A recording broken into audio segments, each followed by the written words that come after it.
Hi everyone, my name is Jacob Yang and I am here with Philippe. He is the CRO of PowerUp and today he's going to talk to me about grid scale best analytics. So Philippe, welcome. How are you doing today?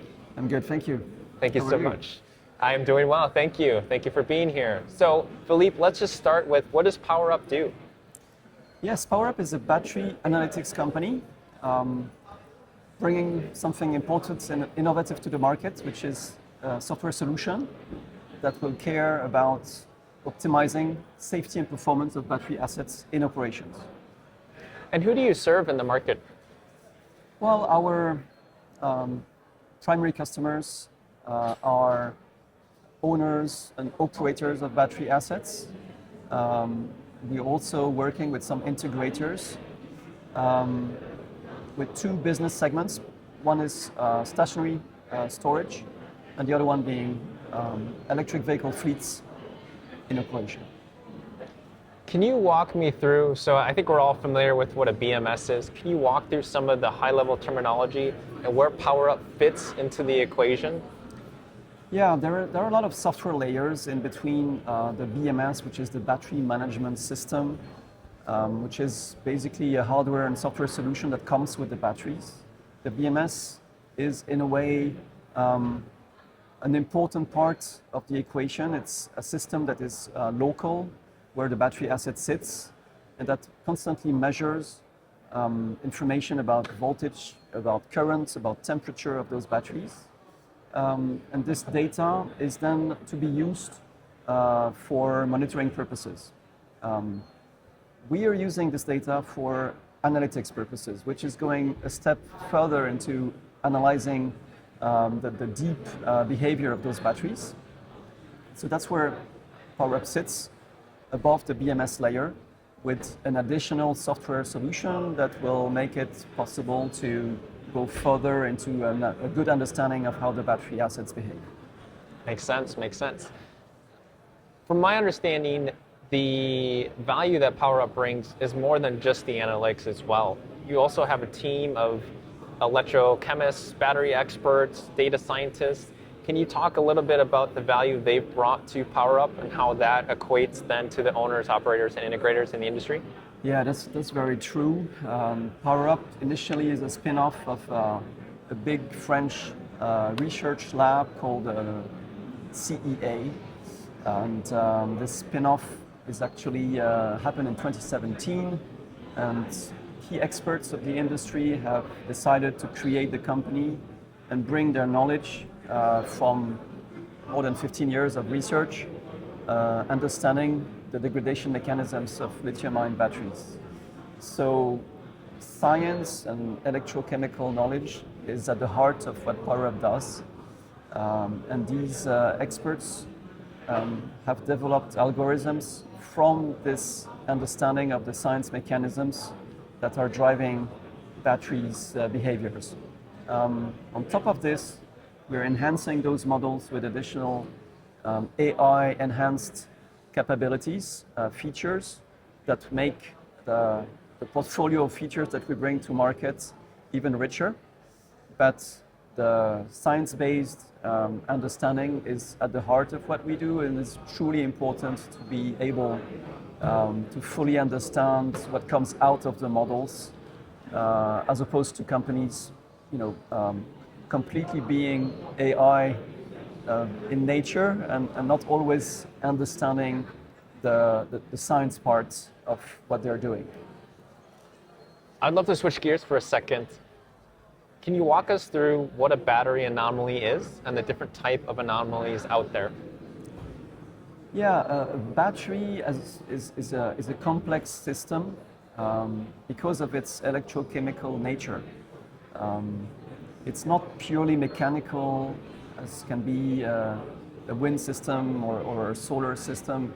It's really making things a bit more difficult in operations, as the underlying mechanisms that drive the degradation and the fact that a battery starts with a full tank of energy, and then through its aging and through its usage will degrade itself with a tank that for which the capacity is getting smaller and smaller over time.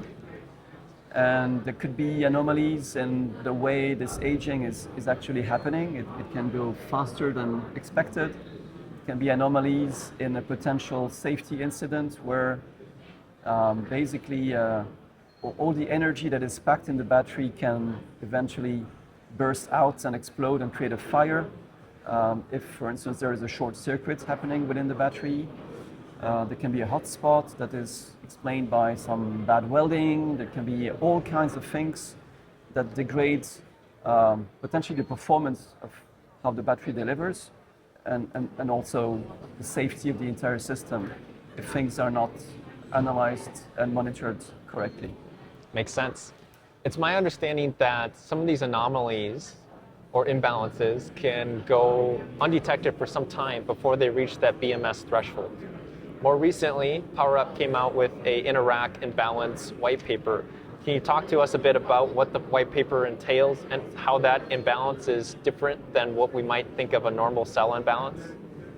Yeah, absolutely. So the BMS, again, the battery management system, which is coming with the batteries sold by the battery manufacturer, has its limits. It's a local system. It's a simple software layer, and it basically is set up to raise alarms when thresholds are passed, as opposed to deeper analytics, which are able to identify things before they reach thresholds, and also extend the reach of what the BMS does by detecting problems that the BMS cannot detect. One of these problems is related to imbalance within batteries. What does this mean? There are different types of imbalances. A cell imbalance would be a limiting cell within a module, typically, that would actually limit the performance of all its neighboring cells. And similarly, there could be imbalances between racks within a system, meaning that one rack would impair the performance of an entire bank or PCS, which of course has tremendous implications on the overall performance of a BSS system. And so, coming back to your initial question on what we have announced recently and what this white paper talks about, we are able to detecting those imbalance issues well in advance, identifying the root cause, identifying the problem, identifying the localization of the problem, and suggesting the next best action to resolve the problem as quickly as possible. From the white paper, and just for all of the owners, operators, and integrators out there, we talked about the electrochemical components, we talked about the technical pieces. How does that equate to revenue and business impact for those people who are owning and operating these systems?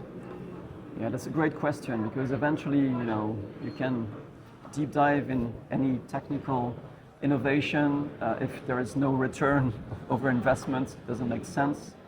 And so we are carefully analyzing a lot of those use cases that we are delivering with customers, and always trying to translate that into additional revenues and profitability. And so it's true that there are several pillars of performance that are really important that customers tell us need to be improved as much as possible. One is availability.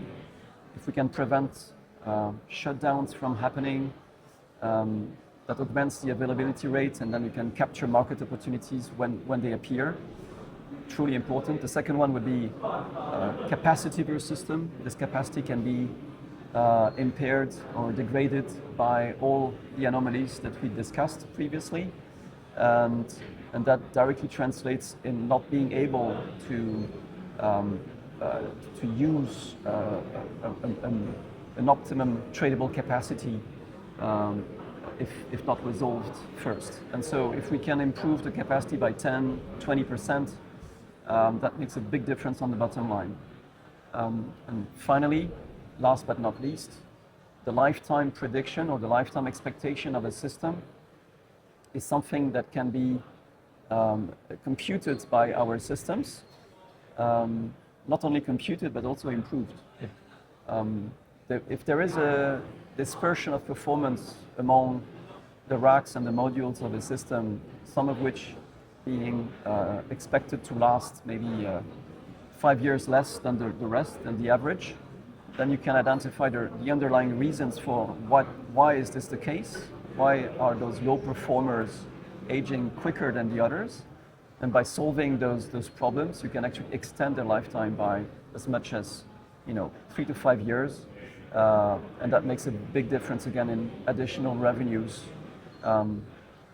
as opposed to swapping this equipment with new ones, investing more capex, and needing to bring cash to the business case. So availability, capacity, lifetime extension, these are the three pillars of additional revenues and better profitability of these projects.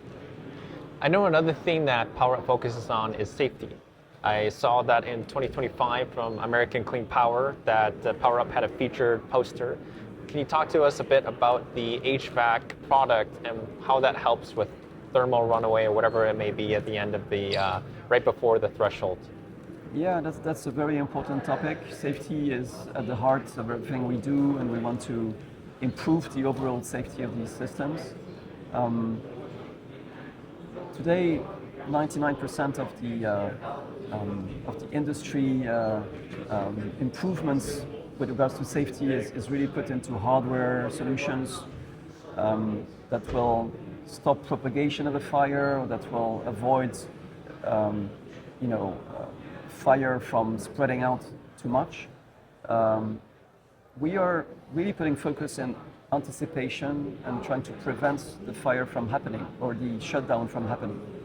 And one of the reasons for thermal runaway is reaching a temperature that will then trigger a thermal runaway situation that cannot be stopped, and that will inevitably provoke a fire. And this temperature threshold can be reached if for any reason the cooling system doesn't work as it should. And so we are putting focus therefore on identifying cooling system anomalies as soon as they start. When the temperature is deviating from the model that we have designed for, like a digital twin model for the BSS system, and whenever this threshold or this temperature deviation is observed to be abnormal, then we can very early on trigger an alarm, localize where the problem is, and bring a maintenance team as quick as possible to avoid those anomalies degrading further into a critical event. So this is again where we play, which is early identification and early resolution of anomalies that can have critical consequences. We talked about quite a few different topics today, Philippe. I just want to leave the question open at the end. Is there anything you'd like to share with anyone listening that we haven't discussed so far? Well, I think this industry is fascinating in the way that it brings innovation to the market. We are at the very beginning of something that is extremely big. There are those battery systems appearing everywhere in the world, that their sizes is augmenting year after year. And so I think it's truly important that battery analytics becomes more and more used by owners, operators. It's still an early technology, and there are lots of owners, operators out there who do not yet use analytics or know about analytics. They don't know what to do with the data that their system is generating. And I think two things really. One is, it's really important to define at the beginning of such a project how to collect the battery data, the systems data, so that it can be used for further analysis. There's still some, resistance sometimes where the battery data is not collectible from a legal perspective or from a simple technical perspective. So I think it's important to bring that data in a central collection point and then use it for analytics purposes as an example. And I think having this data understood, collected and stored, and then using the best third-party solution out there to make the most out of it. This is really what I recommend for all owners, operators out there. If they haven't sold so yet, feel free to contact us, of course, and we can help with that. And where can people contact PowerUp? Well, we have plenty of different ways. One is our great website, powerup-technology.com. Lots of resources that you can pick up from there, and a contact form. Well, there you have it, everybody. Philippe, Chief Revenue Officer at PowerUp. Thank you so much. Thank you very much.